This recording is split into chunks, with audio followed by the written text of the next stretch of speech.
સુરતની વરાછા વિધાનસભા ક્ષેત્રમાંથી ભાજપના ધારાસભ્ય કુમારભાઈ કાનાણી અવારનવાર સરકારને પત્રો લખતા હોય છે અને વધુ એક વખત પત્ર કુમારભાઈ કાનાણીએ સુરત પોલીસ કમિશનરને લખ્યો છે અને એ પત્ર કોઈ સામાન્ય નથી. પોલીસ કમિશનર અનુપમસિંહ ગેહલોતના નામે લખાયેલા આ પત્રમાં એમને જે આક્ષેપ કર્યા છે એ પણ સરથાણા પોલીસની સામે આક્ષેપ કર્યા છે.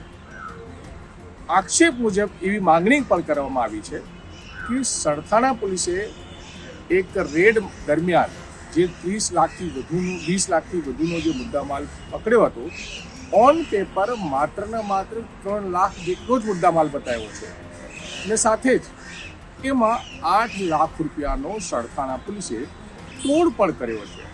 અને જો તોડ કર્યો હોય તો આવા પોલીસ અધિકારીઓ સામે કાનૂની રાહે વરઘોડો કેમ ના કાઢવો જોઈએ, જેમ ગુંડા તત્વોનો વરઘોડો કાઢવામાં આવે છે. આવી માંગણી કુમારભાઈ કાનાણીએ ભાજપના ધારાસભ્ય કરી છે. અમારા હાથમાં એક પત્ર પણ છે, જે પત્રમાં એને આક્ષેપો કર્યા છે અને હું એમાં વાંચીને બી તમને સંભળાવવાની કોશિશ કરું છું. કેમ કે 11/1/2025ના રોજ બપોરે આશરે 3:30 કલાકે લાયસન્સ વગર વાર્ષિક કંપની ડુપ્લિકેટ લિક્વિડ પકડવા માટે રેડ કરવામાં આવી હતી, જે સરથાણા પોલીસ સ્ટેશન વિસ્તારમાં છે.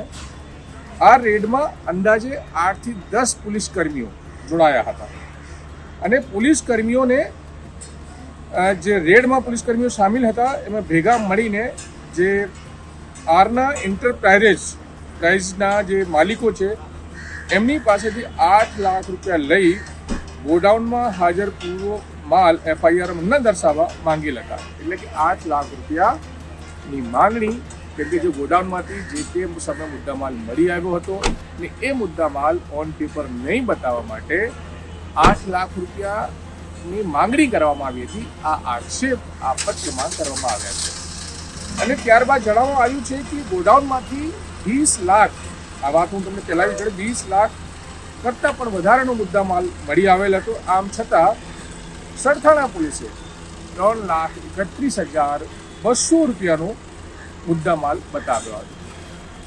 એટલે કે આ જે સમગ્ર આક્ષેપ છે કે 8 લાખ રૂપિયાનો તોડ સરથાણા પોલીસે કર્યો છે અને જે તે પોલીસ ઇન્સ્પેક્ટરે કર્યો છે, જે બી અત્યારે ચાર્જમાં ત્યાં હશે. કારણ કે જે કેમ કે હવે તો ફર્સ્ટ સેકન્ડ PIOનો દોર પોલીસ સ્ટેશનોમાં ચાલતો હતો. જે મેન PI જતા કહેવાઈ રહ્યું છે કે તેઓ રજા પર હતા અને ત્યારબાદ જે ઇન્ચાર્જ PI હતા એમને દ્વારા ખેલ કરવામાં આવ્યું છે અને જે ચાર્જમાં જે ઓરિજિનલ જે PI હતા જે તે પોલીસ સ્ટેશનના, તે આવ્યા બાદ આ સમગ્ર પ્રકરણ સામે આવ્યો હતો. હવે આક્ષેપ છે પોલીસ ઇન્સ્પેક્ટર ઉપર કે એમને દ્વારા તોડ કરવામાં આવ્યું છે. તો આ સમગ્ર મામલે Kumarbhai Kanani 8 lakh head constable Skoda કારમાં લઈને ગયો, એ પણ આ ખબરમાં લખાયું છે. તો કહેવાનું મુજબ કે જે સમગ્ર મામલે લેટર જે લખ્યું છે કુમારભાઈ કાનાણી સુરતના પોલીસ કમિશનરે લખ્યું છે અને 8 લાખ રૂપિયાની તોડની વાત કરી છે, પોલીસ દ્વારા તોડની વાત કરી છે. તો આવી રીતે કુમારભાઈ કાનાણી વધુ એક પત્ર જે છે સોશિયલ મીડિયામાં વાયરલ થયો છે, પોલીસ કમિશનરને આપ્યું છે અને હવે એની તપાસ પોલીસ કમિશનર અનુપમસિંહ ગેહલોત દ્વારા આલોક કુમાર જે DCP છે એમને સોંપવામાં આવી છે. આલોક કુમાર જે DCP સુરત પોલીસના છે તેઓ આ સમગ્ર મામલે તપાસ કરશે કે જે આક્ષેપ થયા છે કેટલા સાચા છે, કેટલા ખોટા છે. પણ ચર્ચાનો દોર શરૂ થયું છે કારણ કે સરથાણા પોલીસ સ્ટેશનના જે પોલીસ ઇન્સ્પેક્ટર હતા, જે જાન્યુઆરી મહિનામાં જે રેડ કરવામાં આવી હતી, એમને દ્વારા 8 લાખ રૂપિયાનો તોડ કરવામાં આવ્યો છે. એમ પણ કહેવાય સ્કોડા કારમાં પૈસા લઈને ગયા હતા. આ સમગ્ર મામલે સુરત પોલીસના જે DCP છે આલોક કુમાર તપાસ કરી રહ્યા છે.